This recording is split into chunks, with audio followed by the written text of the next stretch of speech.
আমার যদি প্রয়োজন হয় আমি তোমাকে বসিয়ে রাজি করানোর জন্য রেডি আছি, কিন্তু রাজি না করিয়ে ছাড়বো না বা উঠবো না। ব্যাপারটা কি বলতো, বিরক্ত ভাব। এই প্রত্যেকদিন সকালবেলা ওঠা এবং রেডি হওয়া, তারপরে কাজে যাওয়া, কাজ থেকে আসা, এসে ইনস্টাগ্রামে শুয়ে শুয়ে শুয়ে শুয়ে ইনস্টাগ্রামে রিলস দেখছো, এই যে করা, যাই করো না কেন, এই করতে করতে যদি তুমি বিরক্ত হয়ে উঠেছো, তাহলে আমি তোমাকে বলবো বা রাজি করানোর চেষ্টা করবো 2 থেকে 3 দিনের জন্য ছুটি নেওয়া।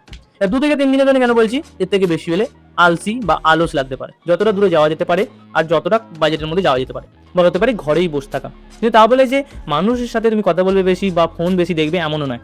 যতটা মানুষ আর টেকনোলজির কাছ থেকে দূরে থাকা যায় ততটা দূরে থাকো। এটা বলার সবথেকে বড় কারণ হলো 2025-এর নভেম্বর মাসে আমি বছরের সবথেকে বেশি বড় একটা ছুটি নিই, 4 দিনের ছুটি। কারণ ছিল একটা ম্যারেজ ইভেন্টে অ্যাটেন্ড করা। 2 দিনের মধ্যে ম্যারেজ ইভেন্ট কমপ্লিট হয়ে যায়, আর 2 দিন আমি তাদের বাড়িতেই চুপচাপ পুকুর পাড়েতে নারকেল গাছের তলায় বসে আছি। পাখি দেখছি, তারা দেখছি, চাঁদ দেখছি, হরিণ দেখছি, মাছিদেরকে খাবার খাওয়াচ্ছি, পিঁপড়েদেরকে খাবার দিচ্ছি। যতক্ষণ দিনের বেলায় থাকা যায় আমি ততক্ষণ এইটাই করেছি। এবার এর মধ্যে দিয়ে কিন্তু কোনো ফাইন্যান্সিয়াল ইমপ্রুভমেন্ট হয়নি আমার, আর কারোর আসবে না বলেও মনে হয়। কিন্তু মেন্টালি যে ইমপ্রুভমেন্টটা হয়েছিল সেটা আলাদা লেভেলের ছিল।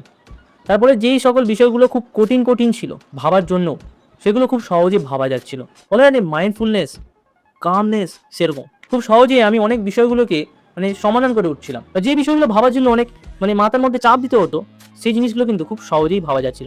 এখন আমি আমার মাইন্ডকে অনেকটা রেস্ট দিই, যেটা এমনি সময় সারাদিনই একই কাজের মধ্যে দিয়ে হয় না। যারা করে এটা তারা অনেকটা বুঝতে পারছে আমি কি বোঝাতে চাইছি। আমার নিজের এক্সপিরিয়েন্স শোনার পরও যদি বিশ্বাস না করে থাকো, তারপরও